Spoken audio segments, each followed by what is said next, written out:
1000 രൂപയുടെ 18 മാസ തവണകളും സ്കീം 2-ൽ 2000 രൂപയുടെ 15 മാസ തവണകളുമാണുള്ളത്. ഓരോ മാസവും നറുക്കെടുപ്പ്. വിജയികൾ തുടർന്ന് പണമടയ്ക്കേണ്ടതില്ല.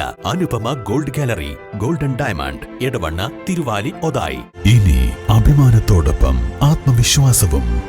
മികവാർന്ന സേവനങ്ങൾ കൊണ്ട് ഓരോ ആഘോഷവും ധന്യമാക്കി. ലനോറ, പാണ്ടിക്കാട് റോഡ്, വണ്ടൂർ. ലോക്സഭയിലേക്കുള്ള വയനാട്ടിലെ മത്സരം ഇരുമുന്നണികൾക്കും അഭിമാന പോരാട്ടം.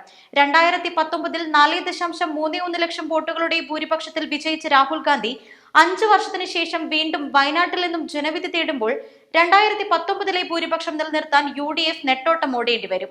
ഭൂരിപക്ഷം ഗണ്യമായി കുറയുകയോ LDF സ്ഥാനാർത്ഥി അട്ടിമറി വിജയം നേടുകയോ ചെയ്താൽ 2026-ലെ നിയമസഭാ തെരഞ്ഞെടുപ്പും കോൺഗ്രസിനും UDF-നും കനത്ത വെല്ലുവിളിയാകും. രാഹുൽ ഗാന്ധിയുടെ ഭൂരിപക്ഷത്തിൽ ഇടിവുണ്ടാവാതിരിക്കാൻ വയനാട്ടിൽ അരയും തലയും മുറുക്കിയുള്ള പ്രചരണമാകും UDF നടത്തുക. 2019-ലെ ഫലമാകില്ല 2024-ൽ എന്ന സന്ദേശമാണ് LDF നൽകുന്നത്. വയനാട് പിടിച്ചെടുക്കുക എന്ന ലക്ഷ്യം മുന്നിൽ കണ്ടാണ് LDF രാജ്യത്ത് അറിയപ്പെടുന്ന വനിതാ നേതാവായ ആനി രാജയെ തന്നെ സ്ഥാനാർത്ഥിയാക്കി രംഗത്തിറക്കിയിട്ടുള്ളത്. CPI ദേശീയ എക്സിക്യൂട്ടീവ് അംഗമായ ആനി രാജ സ്ഥാനാർത്ഥിയായതോടെ വയനാട് മണ്ഡലത്തിലെ തിരഞ്ഞെടുപ്പ് രാഷ്ട്രീയ പോരാട്ടമായി മാറിക്കഴിഞ്ഞുവെന്നാണ് LDF വിലയിരുത്തൽ.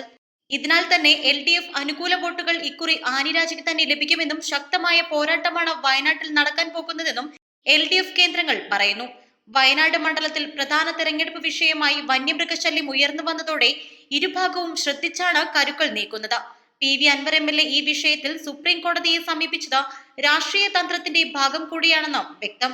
ന്യൂനപക്ഷ വോട്ടുകളിൽ കണ്ണുവെച്ച ഇരുവിഭാഗങ്ങളും നീക്കങ്ങൾ നടത്തുന്നുണ്ട്. രാഹുൽ ഗാന്ധി സ്ഥാനാർത്ഥിയായി വീണ്ടും എത്തിയത് UDF-ന് ന്യൂനപക്ഷ വോട്ടുകൾ നിലനിർത്താൻ സഹായകമാകുമെന്ന് UDF കേന്ദ്രങ്ങൾ ഉറപ്പിച്ചു പറയുന്നു.